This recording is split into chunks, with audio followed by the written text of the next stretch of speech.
When his daughter disappears, a desperate father turns to a psychic for answers. She's passed. The psychic tells him she's already dead. My mind just didn't want to accept it. But detectives are skeptical.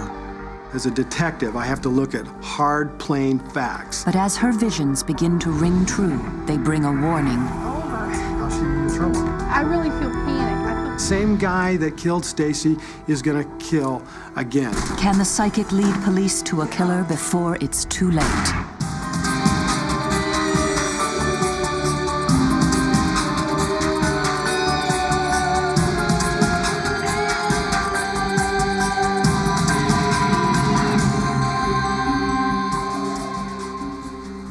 July 22nd, 1992. In Tempe, Arizona, a suburb of Phoenix. College student Stacy Hendrickson disappears from her apartment without a trace. She was just 21. For her father back home in Ohio, it's the worst thing he can imagine. I never ever thought I'd have to face this kind of thing in my life. My mind just didn't want to accept it. And then finally when it hit me, I just, like I say, my knees buckled and I just fell in the chair. In Arizona, Stacy was going to college, away from home for the first time. A compassionate, caring young woman, Stacy was training to help children with diabetes, a condition she herself suffered from. If she's still alive, her disease may be her worst enemy. There's a time element involved, and it's very serious. She's probably got approximately 48 hours before she'd go into insulin coma. Tempe, Arizona detective Alan Reed is placed in charge of the investigation. He begins at her apartment, where she was last seen. We knew that Stacy was missing and that she was diabetic, and I found inside the refrigerator her insulin, which she needed to take. And we thought that she would have taken that with her if she had gone voluntarily with someone. But it was obvious that there had been some type of force used, as we had two forced open doors. Stacy's roommate, Virginia, was at her mother's the night Stacy disappeared. She provides a list of friends for police to talk to. Reed hopes one of them will know where Stacy is. But back in Ohio, 2,000 miles from the investigation, Stacy's father can't just sit back and wait. A neighbor convinces him to talk to a psychic. Hi, I'm Raleigh. Hi, Gale. I felt some desperation in his voice that kind of made me realize that whether he was skeptical or not, he was at wit's end. Gale St. John claims she can see and feel things that most of us cannot. Her gift has helped to find other missing children. Maybe she could find Stacy. When I started looking at Stacy's picture, and I was just kind of, just picking up vibrations between looking at the picture and feeling Raleigh, and just kind of, and all of a sudden, just, it was so fast, Stacy was next to me, and I kind of took Raleigh's hand and said to him, I have to tell you something. Stacy's gone. And I just, kind of a lump in my throat. And she starts describing an area. I'm seeing this building that's saying that there's a small building about probably 12 by 14. And she said there's water real close by. What does it all mean? Could Stacy be showing Gale where to find her body? Then I looked down, straight down, and the dirt was cracked. And I'd never seen anything like this before. She was like in her own little world, but if she wasn't in no trance, she just basically was walking around the room and just talking. I started thinking that she's actually right there. But Gale St. John is picking up more than just visions. Along with voice and showing me pictures, she was impressing with feelings. It was almost like rope or something around the wrist, and it really felt that hot burning when it went into me. I actually saw everything just go black around me. Gale believes Stacy was murdered, bound and shot in the back of the head. But there's a lot of things you try not to go into as far as those details. Whether she was real, it was an act, whether having the skepticism that I had, and being 2,000 miles away or 1,800 miles away, I just didn't know.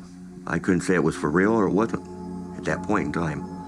Later on, that's a different story, but right then, Back in Tempe, Arizona, Detective Reed's investigation continues. He has few leads, but forensics have unearthed one important clue. Whoever forced their way into Stacy's apartment left fingerprints behind. Maybe someone in Stacy's apartment complex saw something. Have you heard anything unusual in the last several hours? no, Reed gets lucky. Stacy's neighbor across the hall witnessed the break-in. Police Department? Pushing on the door and banging on the door. Who was this mysterious intruder? Did he kill Stacy as the psychic believes? The disappearance of a 21-year-old college student in Tempe, Arizona sends a desperate father to a psychic. But what she sees, he doesn't want to hear. She tells him his daughter is already dead, but police believe Stacy Hendrickson has been abducted and could still be alive. Now they've found a witness who could lead them to Stacy. This morning there's like He hears the sound of steps coming up to this second-floor apartment. And as he is awake, he hears some pounding on the door. So he looks through the peephole and he sees this young white male, approximately 25 years old, banging on the door. banging on it, there's no answer or anything, so finally He tries forcing open the door with his shoulder, with his hands, and then does a little drop kick and then makes entry. What concerned me is the neighbor doesn't call the police. Told me that it was his opinion that this was a boyfriend-girlfriend dispute. He didn't want to get involved. He told me that the person that entered was a white male, clean-cut looking, and was wearing a very distinctive black t-shirt. And he said that this had on it a skull. In Ohio, Roland is desperate to find out anything about his daughter, so he calls Detective Reed and tells him about Gale St. John and her strange visions. At first, his request falls upon deaf ears. Yeah, I considered psychics and stuff that they did, the word I use is mumbo-jumbo. As a cop, I have to look at hard, plain facts. And so, as a courtesy, and it was a courtesy to Raleigh, we contacted Gale St. John. Would this be the phone call that would change the course of Detective Reed's investigation? I was so busy, and I was so not wanting to waste my time. I gave Gale's number to a partner that was working this case with me. I asked him to call. I kind of felt the skepticism. chain. Gale tells Reed's partner where they'll find Stacy's body. She describes palm trees to the south, a chain-link fence, cracked dirt, a small corrugated shed with a slanted roof, and then she tells the detective something she hasn't told Roland.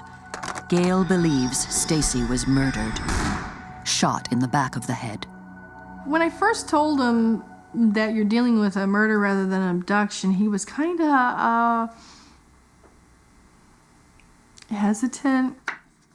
But Detective Reed is not about to turn his missing persons investigation into a homicide based on the word of someone who claims to talk to dead people. The information she had given to us was useless. It didn't lead us anywhere.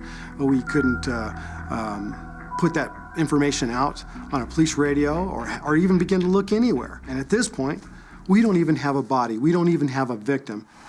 You know, there is really no convincing someone that you're right or you're wrong. You have to let things fall into place. If I tell you something and then later it happens, then it fell into place, now you understand, you believe.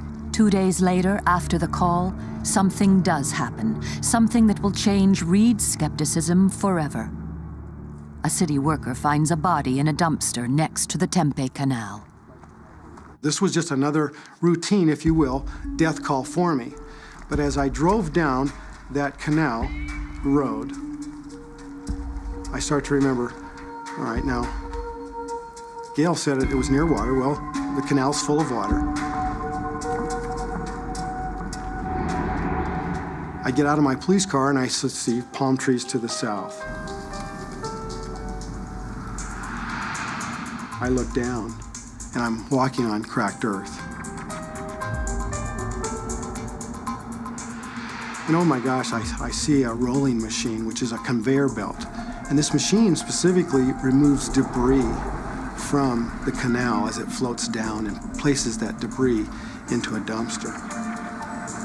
The hair on the back of my neck was just standing straight up because everything that Gale had told the police, it was like a picture. It couldn't be a better match. When police remove the body, it's so badly decomposed from the hot sun and water that a photo ID is impossible. Was the psychic right? Is Stacy dead, and could this be her body? The disappearance of a 21-year-old college student sends her father to a psychic. Gale St. John tells him his daughter is already dead. Police believe she could still be alive, but when a body is discovered in a canal, just as the psychic predicted, the lead detective begins to take her visions seriously. Even though I could not make a positive ID of her at that point, based on what Gale said, in my heart I knew that this was Stacy Hendrickson. One other clue convinces Reed the body is Stacy's. Something Gale St. John said. And as I picked Stacy's body up, I could see that she had ligature marks on her wrist and that she had been bound. And she was x-rayed, and it was apparent from the x-ray that she had been shot in the head. And at that point, I became somewhat of a convert to the information and the gift or the ability that Gale St. John had. A hard-boiled detective is now a believer, and with a killer on the loose, he wonders what else Gale St. John knows. Can the psychic really help the cop find Stacy's killer? I can't tell you how astounded I am. I do have a killer out there, and the information you gave us was accurate. I think he, at that point, dropped his skepticism and was more open to saying, okay, now I see what you said was right. Where do we go from here? The next day, Stacy's father flies to Arizona to help ID the body of his daughter. He has yet to see how accurate Gale was. I was hoping it wasn't Stacy. That's what my guts was saying. Still waiting for dental records to make a positive ID, Detective Reed shows Roland 3 earrings that he recovered from the body. I had bought her 3 diamond studs, and they graduated from small to a medium to a little bit bigger. And she was minus an ear on one side, but this ear had these 3 diamonds in it. And that was a very identifying thing to me. Detective Reed takes Roland to the bleak spot where his daughter was found.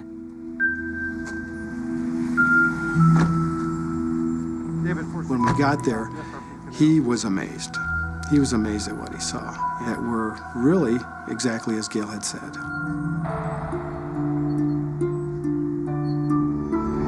I drill on that constantly. To have to come and find your daughter or your son in a situation like this where they wind up basically, dumped in a dumpster like garbage. It's pretty hard to take. It just...